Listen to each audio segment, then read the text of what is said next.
Hey, Clarksville, how you doing? This is Army Sergeant Joe Padula with the 2nd Brigade Combat Team, 101st Airborne Division Air Assault, and you are listening to Airstrike. Yeah.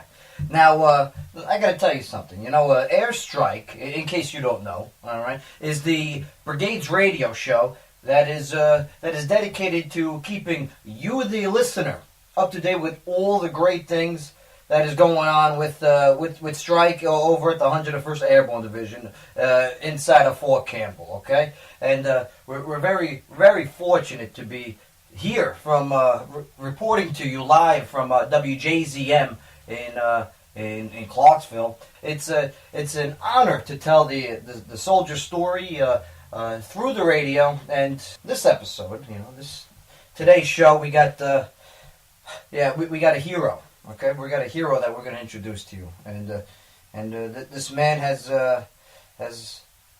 seen some hard times, and he's been through a lot. Okay, he lost his leg in Afghanistan, but you're gonna listen to his story, and such a traumatic event that occurred in this man's life, and you're gonna find out real soon, okay, about that. So I want you to hang in there, and as soon as we get back, I'm going to introduce you to a Sergeant First Class Gregory Robinson, who is a combat engineer with the Strike Brigade, Company A, 2nd Brigade Special Troops Battalion. All right, that's one of the units within Strike, and he's got an amazing story.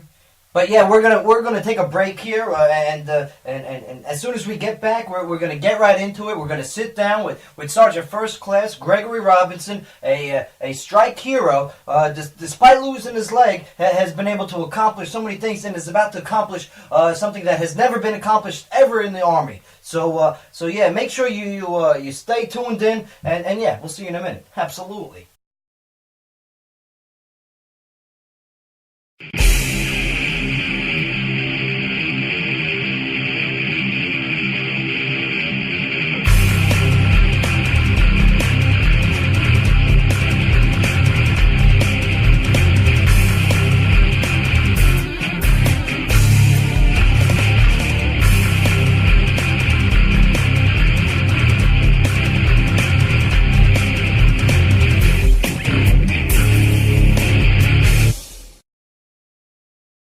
And we're back. Okay, I got to tell you, WJZM 1400 AM. This is Airstrike, the Strike radio show, telling you, the listener, the Strike story of the 101st Airborne Division Air Assault.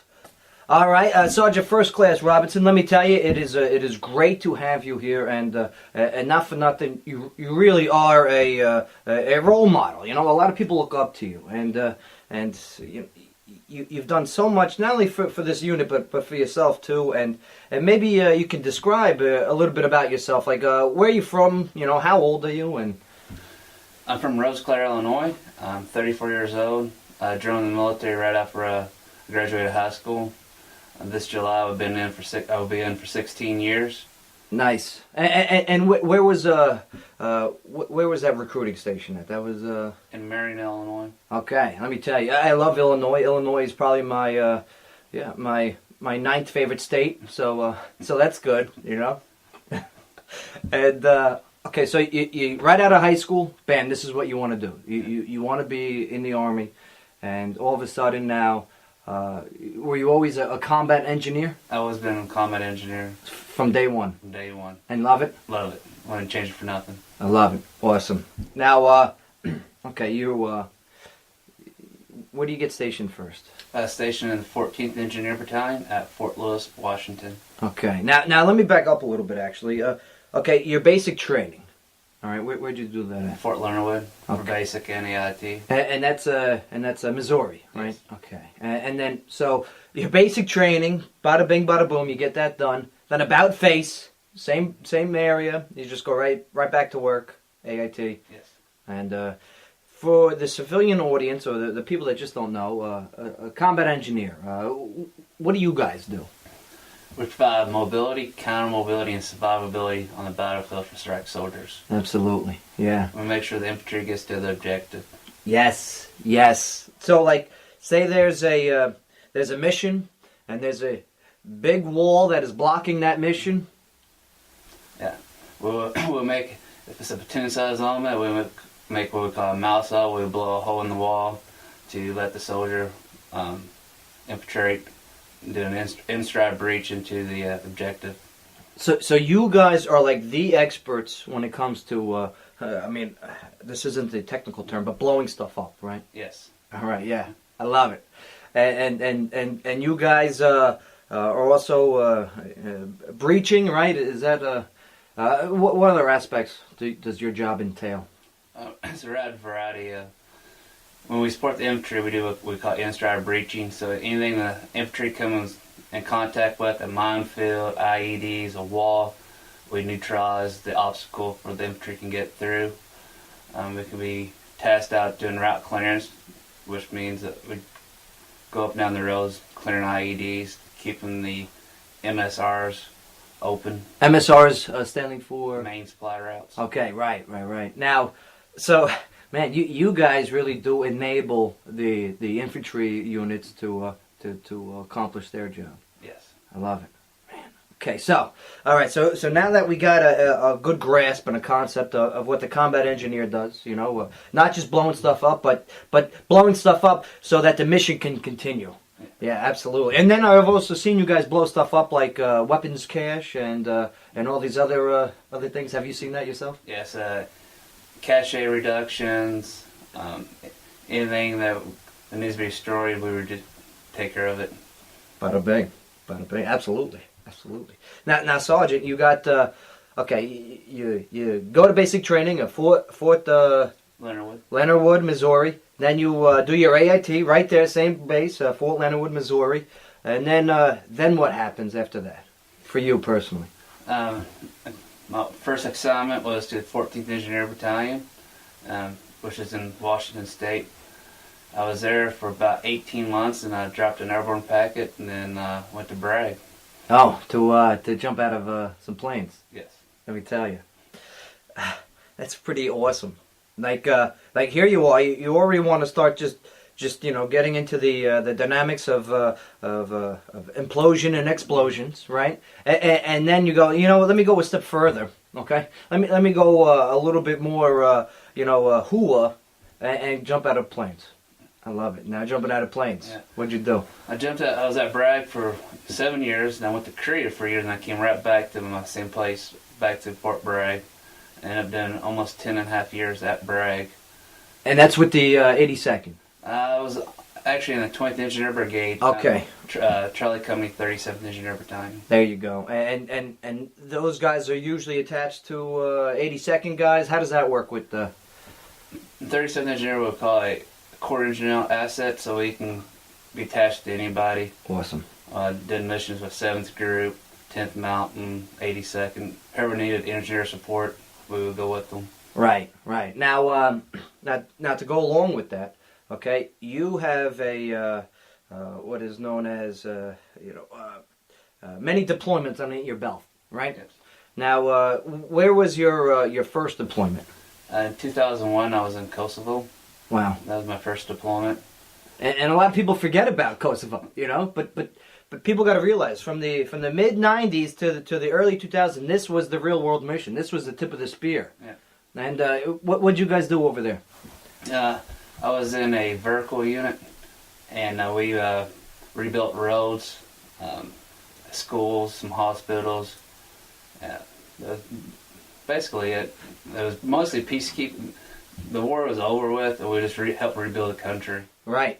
Now, so not only do you have the opportunity in your field to explode and implode objects, but you also have that engineer side where you get to build and also create things, and that goes along with the. What are some of the things that you guys are capable of building and creating? Oh, we can build almost anything rough. Airfields, roads, buildings, simple buildings we can build, We can't build no skyscrapers, but for a third world country, we can get their infrastructure up and running again. You went to Kosovo with what unit? I was in Bravo Company 37th Engineer Battalion. And okay, so now you complete your deployment to Kosovo, which was a year. A little over 6 months. Okay, so now you're back in the States. Okay, when did you get back? November of 2011. Oh, so you when 9/11 happened, you were over there in Kosovo. Yes. Oh wow. Well, how was it for a soldier in Kosovo serving? You know, on the front lines of the peacekeeping mission in Kosovo. How was it that you guys felt? How did that go? It was a weird feeling. You know, it was downrange, doing a peacekeeping operation. And everything, the whole lifestyle around the installation changed. You know, security got tighter. Right. It put everybody more into combat focus and instead of a peacekeeping operation. Like mission just changed right overnight. Yes. Understood. Now, watching it on TV, you guys had access to screens and everything, and watching stuff on TV. Yes. Your thoughts while in a combat zone, watching this go on. Our thrust was like any other soldier or Marine was let us over there to the people that did it and go clean house. Right, absolutely. And I'll tell you, you know, as a guy who was in the service today because of 9/11, I just want to say, you guys are unbelievable. You are the generation that signed up prior to 9/11, that signed up to serve your country and not knowing what was expected, and bam, and here you are. You're still doing it, and that says a lot. Kudos, you know, absolutely. And okay, so 9/11 happens, okay, and you guys then redeploy in November back to the States. Yeah. All right. The global war on terrorism is underway. Where are you now in your career? I was a team leader. Okay. Back at Fort Bragg, North Carolina, and we was just gearing up, training. Then Operation Iraqi Freedom talk started happening, and we started prepping for the invasion of Iraq. Right, absolutely. And you're now here you are. You guys are getting ready to go into Iraq. And when do you guys head over there? And where in Iraq did you go? My unit went all the way up to Mosul, Iraq. Mosul, right? We was about 2 weeks behind the main push. Which was Strike at the time, right? That went into Mosul. Yes, I was attached to Strike. Small world. So here you are. You're out of Bragg, okay, at the Engineer Battalion, and then bam, this is your first run-in with Strike. Yes, it is. Over in Mosul. Yes. Oh, bada bing. Let me tell you, small world. Good to have you. You know. So continue. Mosul. Yeah, my platoon mission was in Mosul. We did cache reductions.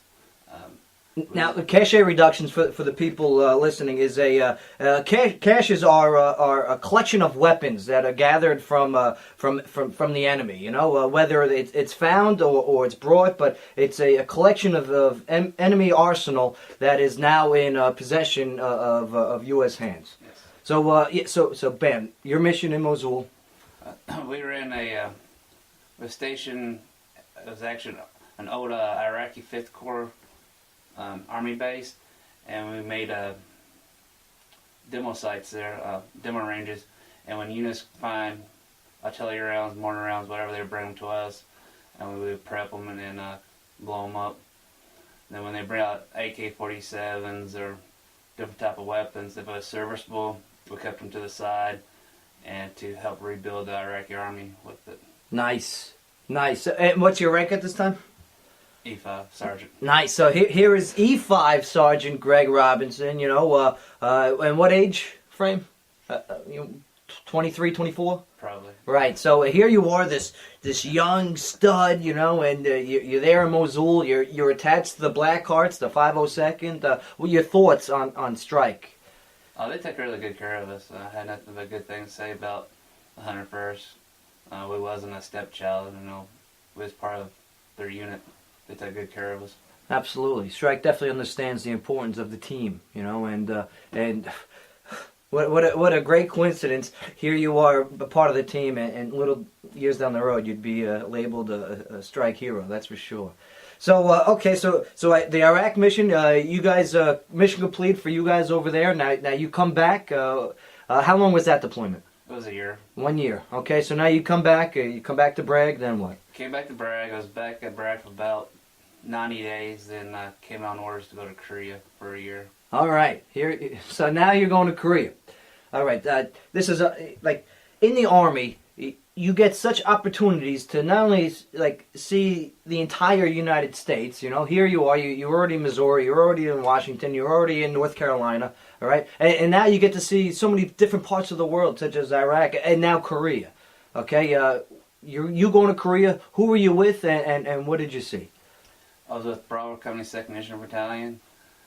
My job over there started as a team leader, then became a squad leader. Got promoted to staff sergeant over there. Oh, bada bing. Oh, congratulations. Then my main mission was training the Korean Army to take over Task Force Volcano, which is a minefield and placement system.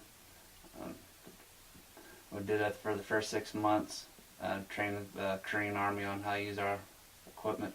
That's what I'm talking about. So here you are, okay? This young man with such intelligence, okay? You go over, you help train the Iraqi army, okay? And then you get back to the States and been sent to Korea, and now you help form the Korean army over there, the South Korean army, of course. You know, North Koreans, we're not training them, you know? Oh, forget about it.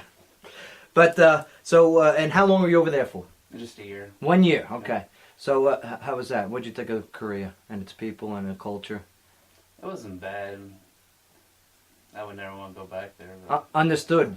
Now, and there's a separation of family during this time, too, right? See, people got to understand, deployments overseas, to the combat zones is very difficult.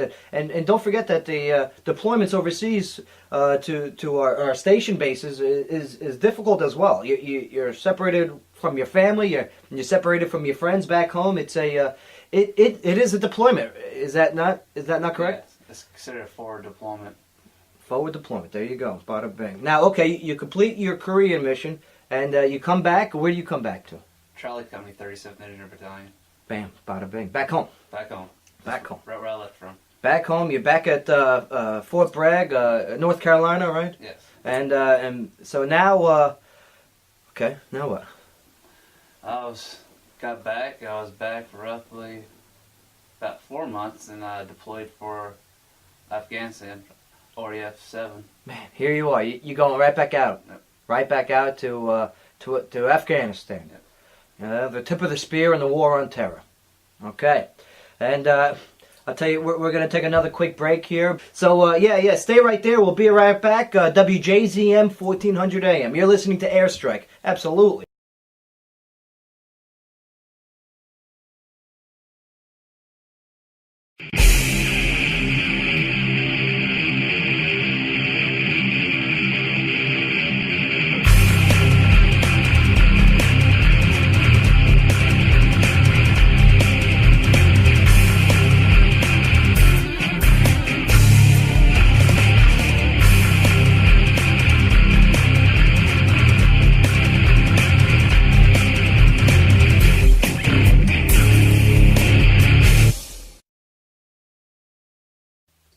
What is going on? WJZM, Clarksville, 1400 AM. You're listening to Airstrike.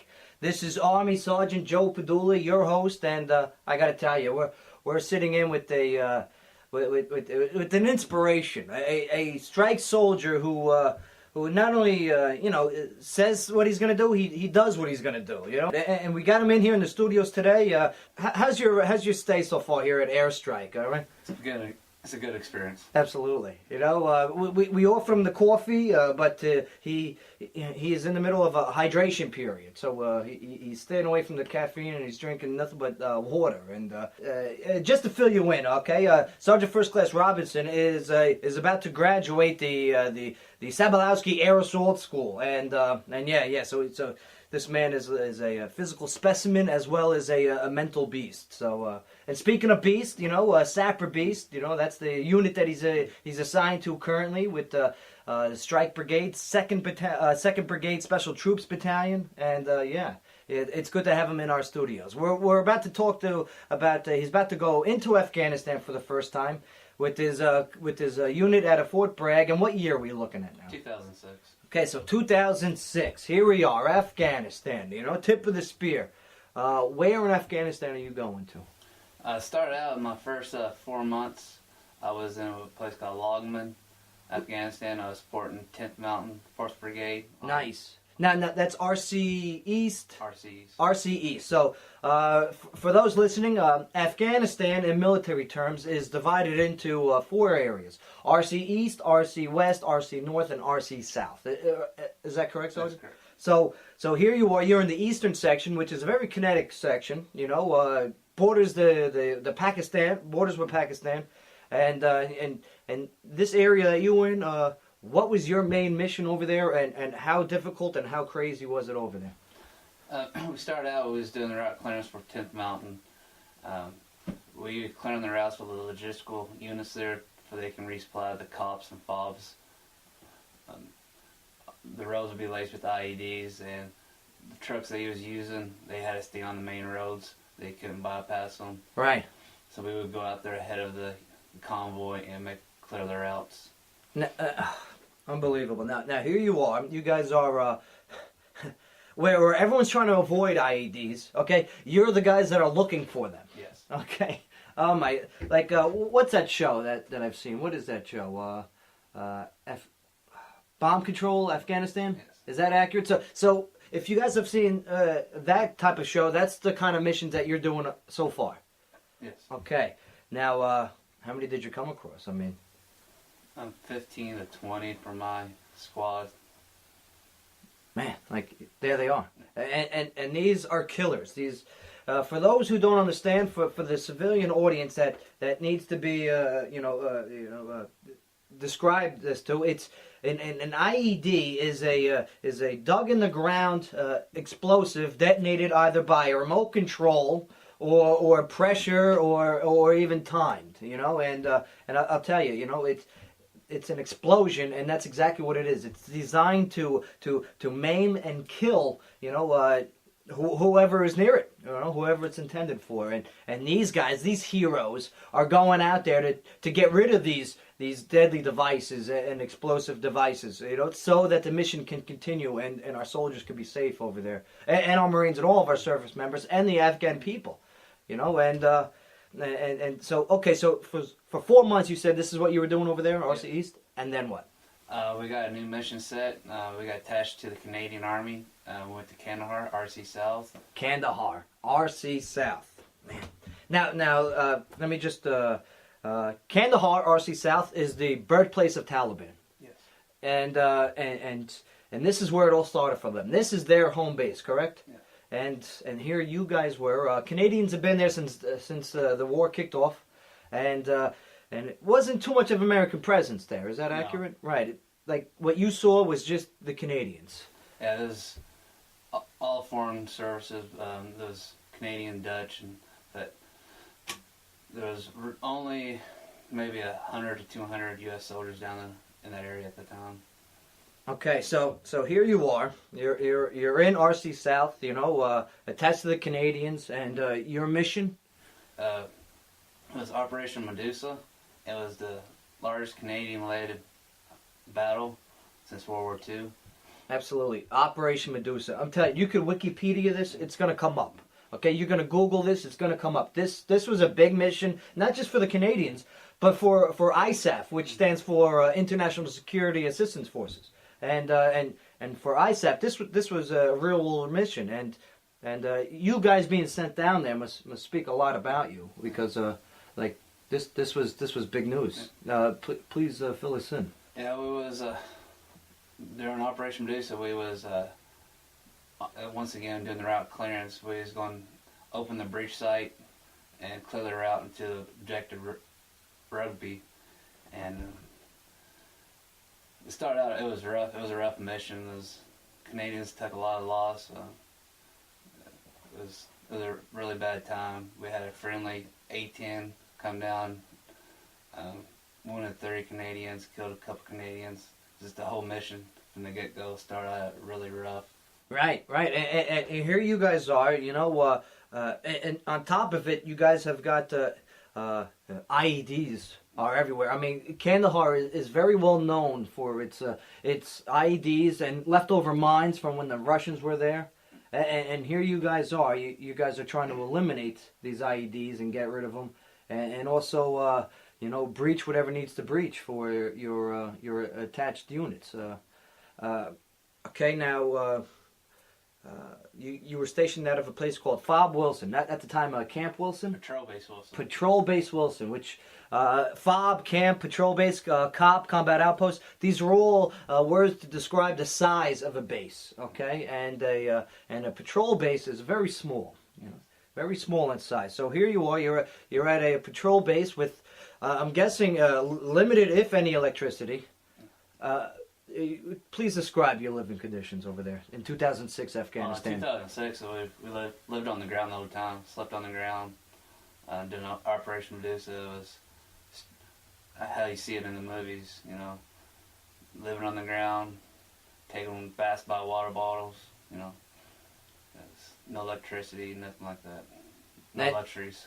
And there you guys are, and this is called roughing it. This is the epitome of a soldier just doing the job, with whatever he can. And man, I've heard people describe that area as if you could take a step into the Old Testament, this is what it would look like. Is that accurate? Yes.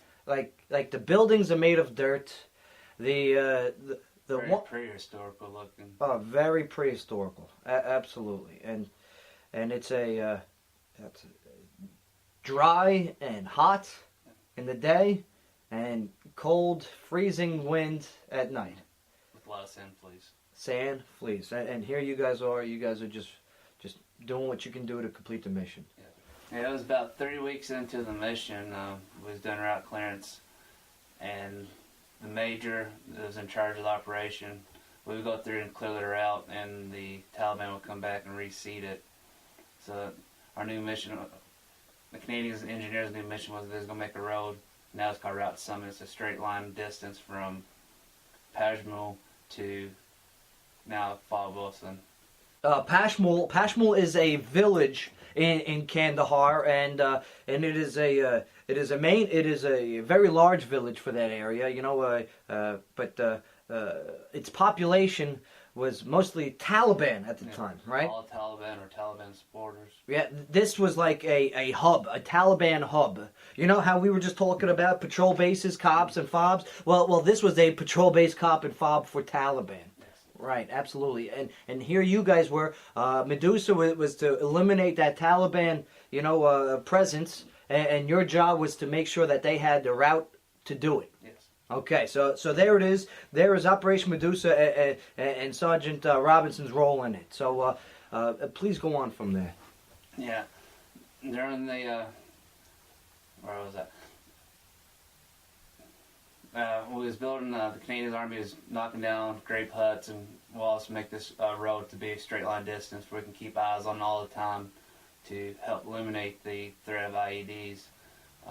My platoon and a infantry platoon of Canadians was set up in a temporary patrol base, and we didn't realize at the time we actually ended up parking on top of a tunnel complex, and the Taliban came out and surrounded us. So wait.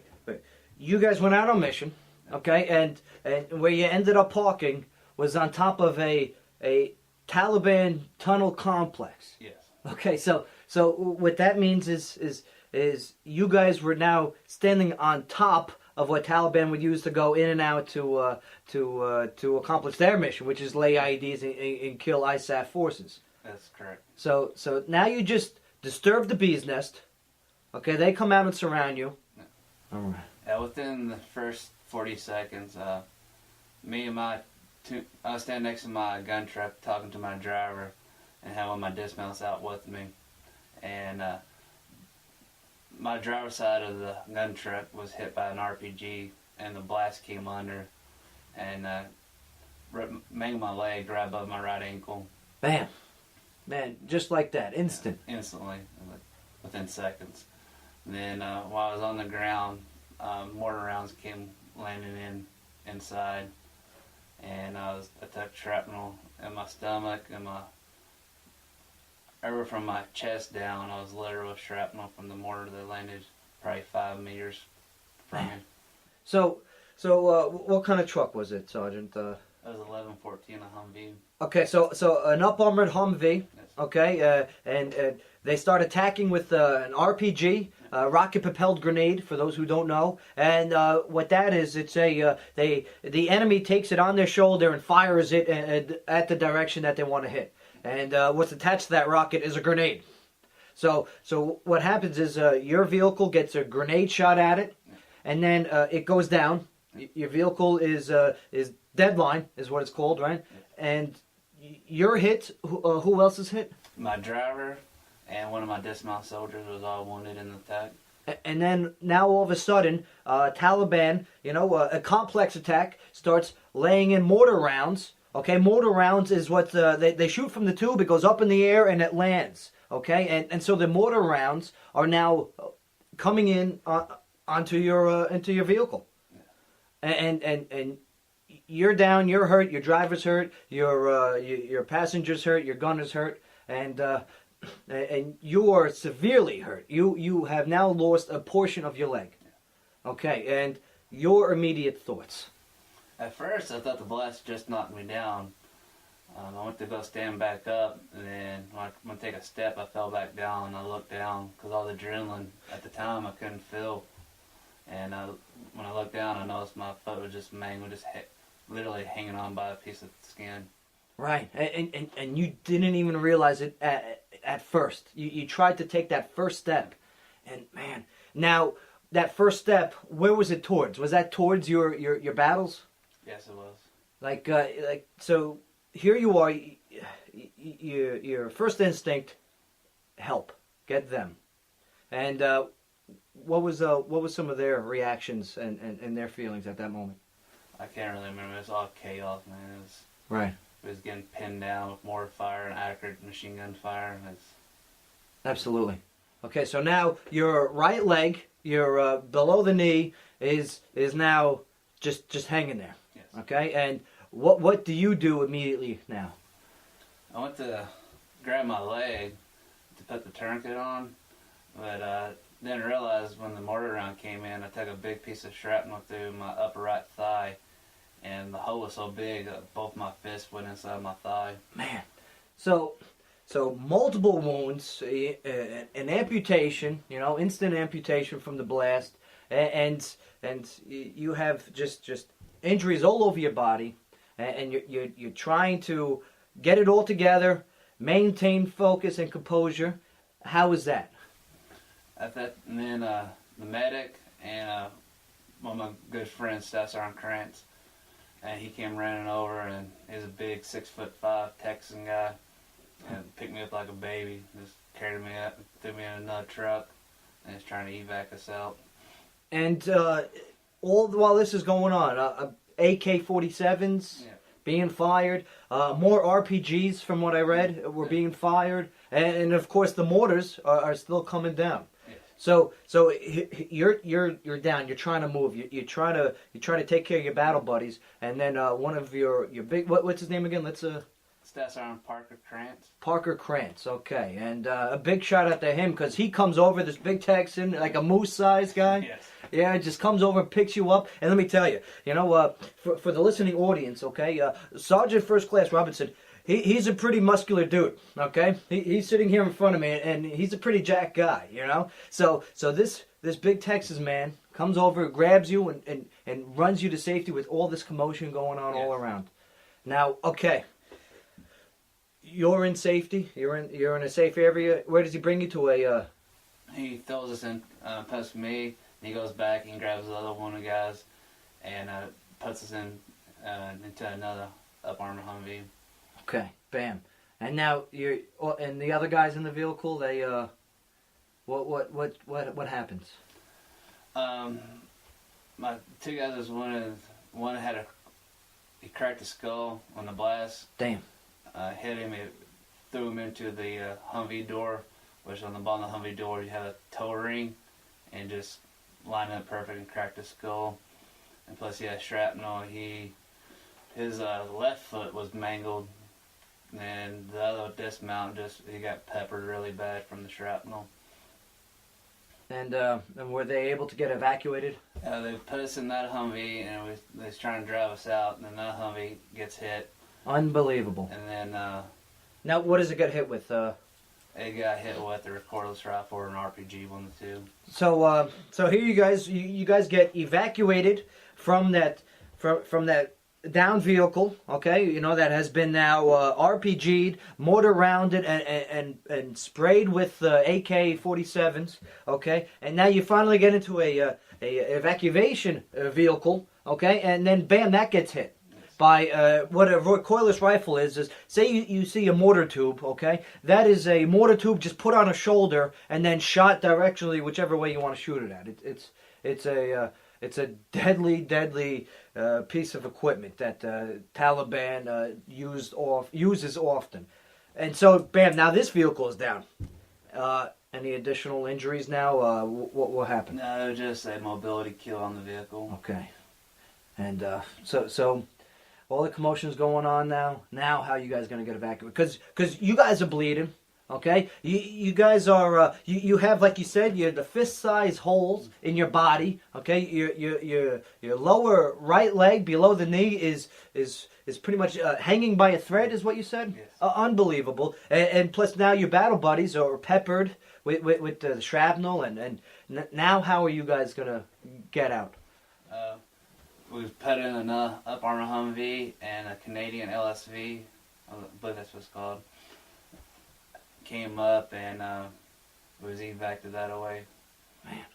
So LSV for as a picture, what is it? Is it a bigger? It looks like the Marine Corps destroyer. It looks like a Striker, but with a Bradley gun on top of it. So it's kind of like a tank. Yeah. Okay, so this Canadian tank comes in, and you guys get put into the tank, and that brings you over to Patrol Base Wilson. Yeah.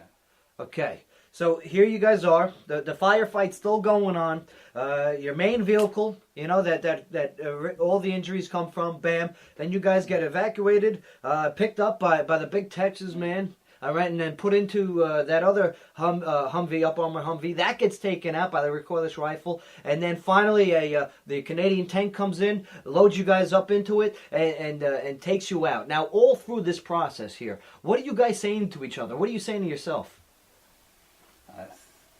I can't really remember, man. Like the gunner and my staff sergeant hedge path, everybody's like just reassuring us, man, it's gonna be alright, man. We're getting you guys out of here, and that's mostly what I remember. Absolutely. Do you remember looking down at all and saying, I'm losing this leg, this portion of my leg? Yeah. The time I moved to the second truck, it completely fell off. Wow. So Yeah. So and that was off. Okay. And now, not to be disturbing or anything, but it's brought with you, correct? I'm not for sure. It never made it to the airfield. Okay. To the hospital. Right. Okay. Now, so here you are now. You got your tourniquet. Your tourniquet's on. Yes. Okay, and you're at Patrol Base Wilson. Okay, and now you're waiting for a medical helicopter to come in and take you out. Yeah. Now remember, Patrol Base Wilson does not have an airfield. It is a patch of grass or dirt that was coming in, right? Yeah. So please go on. Yeah, pretty much like the Mayday call went out, and a Black Hawk and Apache was in the area. A Black Hawk just drove off some soldiers in a different location and came in and picked us up.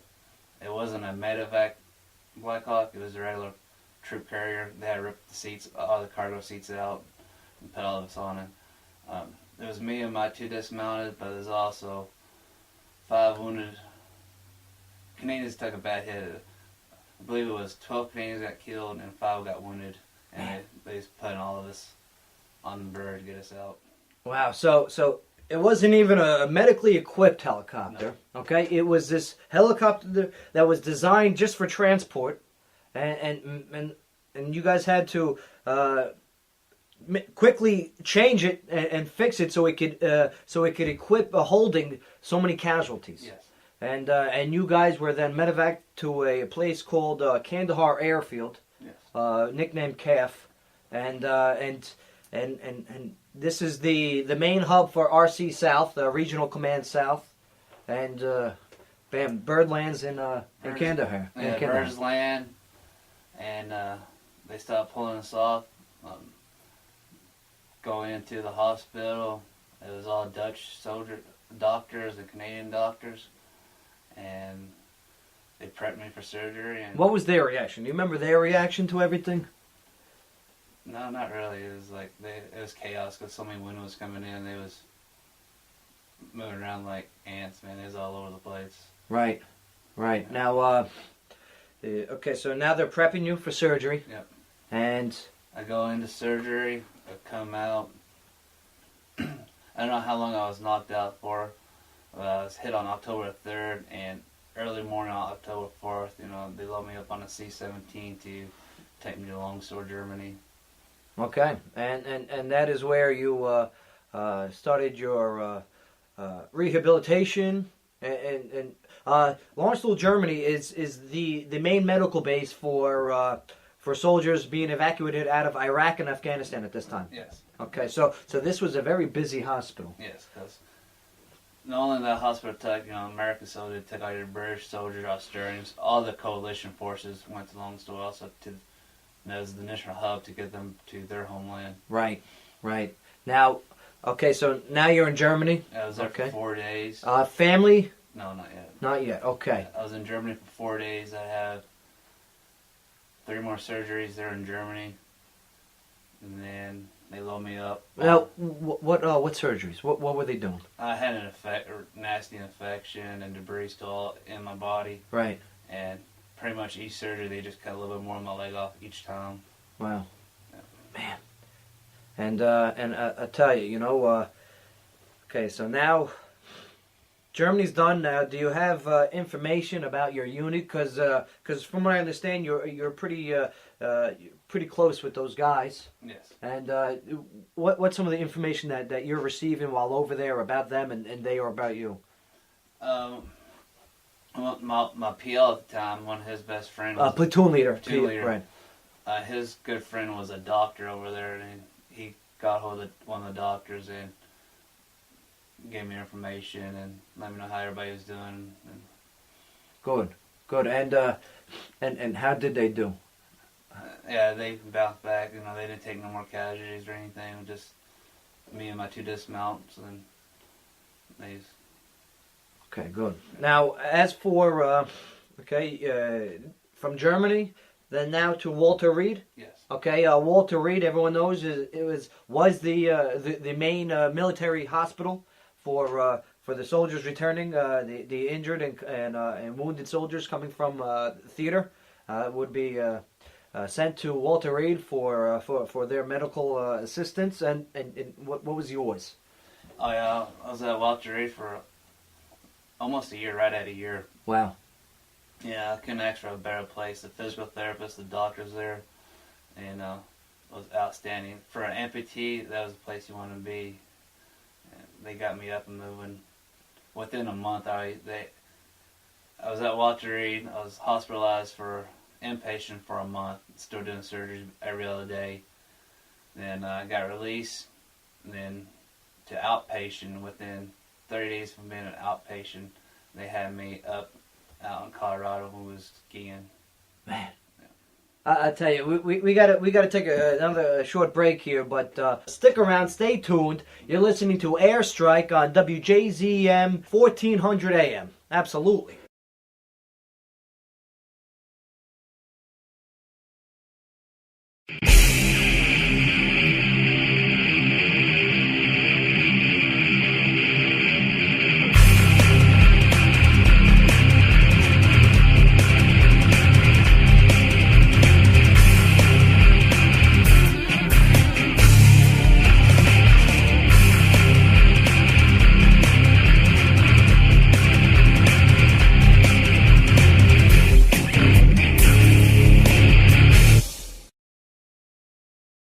All right, Clarksville, WJZM 1400 AM. You're back listening to Airstrike. the Strike Brigade's radio show dedicated to keeping you, the listening audience, informed and up to date on what's going on with the Strike 101st Airborne Division Air Assault.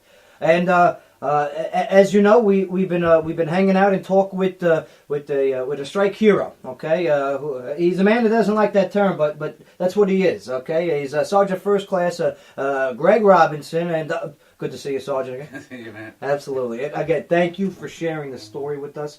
It is imperative that this story, okay, because it emulates what a strike soldier is, what American hero is, someone that faces hardships and challenges and still keeps moving, okay? And when I say keeps moving, I mean it in so many different ways.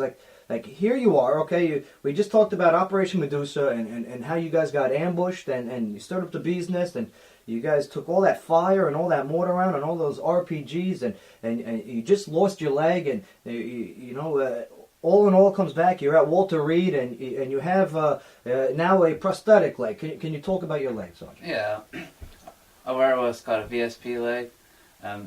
The prosthetic legs are kind of like tennis shoes. There's many out there on the market, and each leg's different for what each amputee elects to wear.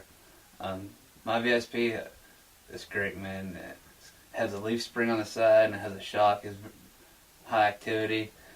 I do everything. I jumped out planes with this leg. I deployed back to Afghanistan with this leg. It's pretty much indestructible, and I like it. Now you bring up, okay, you deploy again back to Afghanistan. So obviously you stayed in the military, yeah. Okay. And now were you given an option to get out? Yeah, I was right at 9.5 years in the service when I got wounded. The military has always loved it. You know, I never looked at it as a job. It's a lifestyle, and a lifestyle that I like and enjoy a lot.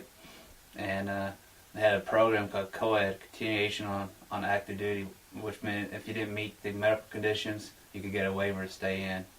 Okay. And so you got that waiver? I got the waiver. Right. Yeah. With my help of my physical therapist, pushing me all the time, getting me back, you know, being able to pass the PT test, you know, getting my run time down. How difficult was that, the transition? Because here you were prior, a physical stud, a physical specimen, and you wanted to continue to be a physical specimen. Now, how difficult was that now that you were having a new challenge to overcome? The biggest challenge I had was be able to stay on my leg all day. It took me a while to condition my leg to be able to stand all day on it. In the beginning, I'll wear my legs maybe say 15 minutes at a time and have to take it off. Then eventually, you build from that, and now I can wear it 48 hours straight, no problem. Man, that is some thought right there. Like you were not physically capable of standing, okay, and then through your efforts of physical training, through mental resiliency of the scenario, because I'm sure in your head, I mean, it just had to be like, wow, like what am I going to do? I don't have my leg anymore. Can you fill that void for the audience that can't understand that? What helped a lot at Walter Reed, because there's all the type of people there that was wounded. You know, the same guys, you know, missing their leg at 3 months, 6 months, or 12 months since their incidents. So you can look at them and you can set your goals, like, oh, that guy lost his leg 6 months ago and he's doing this. So right. You had all these other wounded soldiers there and wounded Marines there that help you set your goals, because you see where they was at. Oh, this guy's running at 9 months, so I want to be running at 9 months. So it helped out a lot being around all the wounded service members. You guys were pushing each other. Yeah. You know, the true battle buddy system was still in place and still implemented. You know, now, you know, not to get off topic here, but you know, Army guys and Marine guys, they got a little rivalry going on everywhere they go. Did you guys have that friendly competition also in? It was like we all was the same, man. It was like all had bad luck, and it was good. You know what I'm saying? Nobody went by rank or last name. Everybody's first name basis there. It was a good rehab time. Right. Here you guys were. You guys were just, you know, these wounded men and women just coming together to better yourselves. Yeah. And obviously it works. Yeah. The bond works, because here you are, okay. You're now out of Walter Reed. What unit are you now at? You know, you decide to stay in the Army and continue your mission. Where is that mission you taking you right after Walter Reed? I leave Walter Reed. I will go back to the same company I left from. I went back to Charlie 37th Engineer Battalion. Man, you love it there. Yeah. Yeah, absolutely. I went back there. I was back at Bragg for about a month. And then... and that's that patch right there? That is... yeah, look at that. And that is a...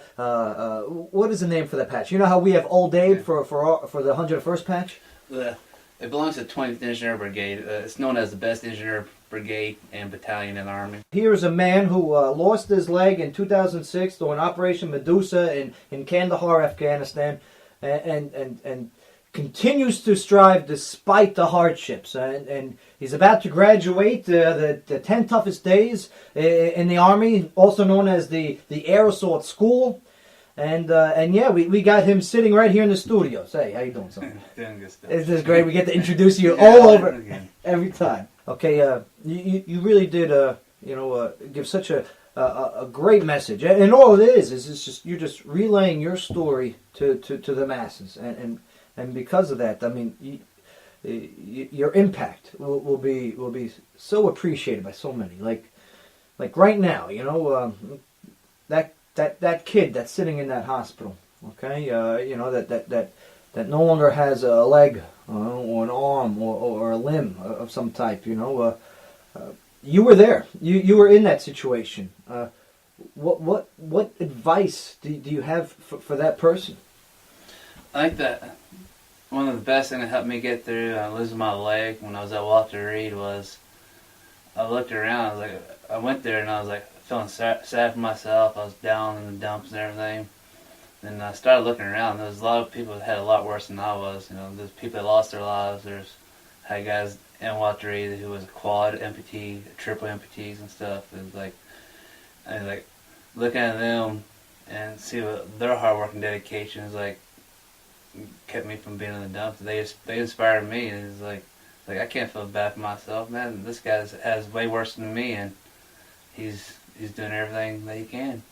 Right, and let me tell you, you are definitely using that inspiration and doing all that you can do, and you know, I tell you, you got the graduation coming up. Okay, we wish you nothing but the best. We look forward to having you back in here. Okay, we want to continue telling the Sergeant First Class Gregory Robinson story because. I don't see it ending anytime soon. What do you got plans for the future here? In not only just a military career, but post? Post, stand here. Next school I'm going to go to Rappel Master School. Nice. And that is just as difficult, I'm sure? Yep. Then my next rendezvous with Destiny, waiting to say when we deploy again. Yeah, you know, and here you are leading the way. So Sergeant, again, thank you for everything, and if you can check out all the stories about Sergeant First Class Robinson, it will be up on the Brigade Facebook page, which you're a fan of, right? Yes. I mean, how awesome do you love that Facebook page? That's awesome. I mean, you're able to check out all the videos, all the pictures, all the strike stories, all the strike comments, and hey, you can even catch the glimpses and podcasts of airstrike. Forget about it. You know what I mean? I listen to it. I go, oh, deja vu. You know, I don't know nothing. But you can listen to Sergeant First Class Robinson. Keep up with him and his units. Okay, through that. You can also check him out. He'll be upcoming on one of the Strike Zones, which is the Brigade's TV show. You'll be able to see that on the Strike YouTube channel. You go to YouTube and you just type in Strike BCT. One word, okay? You'll see the logo, click on it, press like, and bada bing, bada boom. You watch all the Strike videos. Forget about it. All right? And don't forget also, you know, you want to stay in contact. Please make sure that you give a shout out to Sergeant Robinson and say, hey, I heard about you and wish you well because, yeah, we really do. Thank you again, Sergeant. I appreciate it. Thank you for having me here. Oh, forget about it. You're a stud. All right, you're listening to WJZM 1400. I'm your host, Army Sergeant Joe Padula with the Strike Brigade, and you are listening to Air Strike. Absolutely. Campbell, okay? And we're very, very fortunate to be here from reporting to you live from WJZM in Clarksville. It's an honor to tell the soldier story through the radio. And this episode, today's show, we got we got a hero. Okay, we got a hero that we're going to introduce to you, and this man has seen some hard times, and he's been through a lot. Okay, he lost his leg in Afghanistan, but you're gonna listen to his story, and such a traumatic event that occurred in this man's life, and you're gonna find out real soon, okay, about that. So I want you to hang in there, and as soon as we get back, I'm gonna introduce you to a Sergeant First Class Gregory Robinson, who is a combat engineer with the Strike Brigade, Company A, 2nd Brigade Special Troops Battalion. All right, that's one of the units within Strike, and he's got an amazing story. But yeah, we're gonna take a break here, and as soon as we get back, we're gonna get right into it. We're gonna sit down with Sergeant First Class Gregory Robinson, a strike hero. Despite losing his leg, has been able to accomplish so many things, and is about to accomplish something that has never been accomplished ever in the Army. So yeah, make sure you stay tuned in, and yeah, we'll see you in a minute. Absolutely.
Hey, Clarksville, how you doing?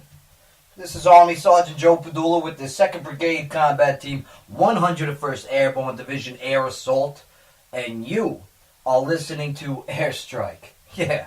Now, I gotta tell you something. Airstrike, in case you don't know, all right, is the Brigade's radio show that is dedicated to keeping you, the listener, up to date with all the great things that is going on with Strike over at the 101st Airborne Division inside of Fort. I love Illinois. Illinois is probably my ninth favorite state. So that's good, And okay, so you right out of high school, bam, this is what you want to do. You want to be in the Army, and all of a sudden now, were you always a combat engineer? I've always been a combat engineer. From day one? From day one. And love it? Love it. Wouldn't change it for nothing. I love it. Awesome. Now, okay, where do you get stationed first? Stationed in the 14th Engineer Battalion at Fort Lewis, Washington. Okay. Now let me back up a little bit, actually. Okay, your basic training. All right, where'd you do that at? Fort Leonard Wood, okay. For basic and EIT. And that's Missouri, right? Yes. Okay. And then, so, your basic training, bada bing, bada boom, you get that done. Then about face, same area, you just go right back to work, AIT. Yes. And for the civilian audience, or the people that just don't know, a combat engineer, what do you guys do? We provide mobility.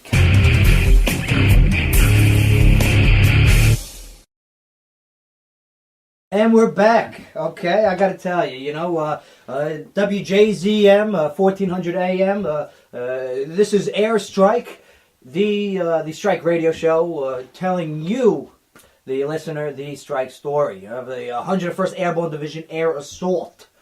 All right, Sergeant First Class Robinson. Let me tell you, it is great to have you here, and not for nothing, you really are a role model. A lot of people look up to you, and and you've done so much, not only for this unit, but for yourself too. And maybe you can describe a little bit about yourself, like where are you from? You know, how old are you? And I'm from Rose Clare, Illinois. I'm 34 years old.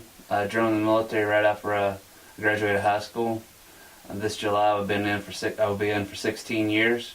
Nice. And where was that recruiting station at? That was In Marion, Illinois. okay. Let me tell you.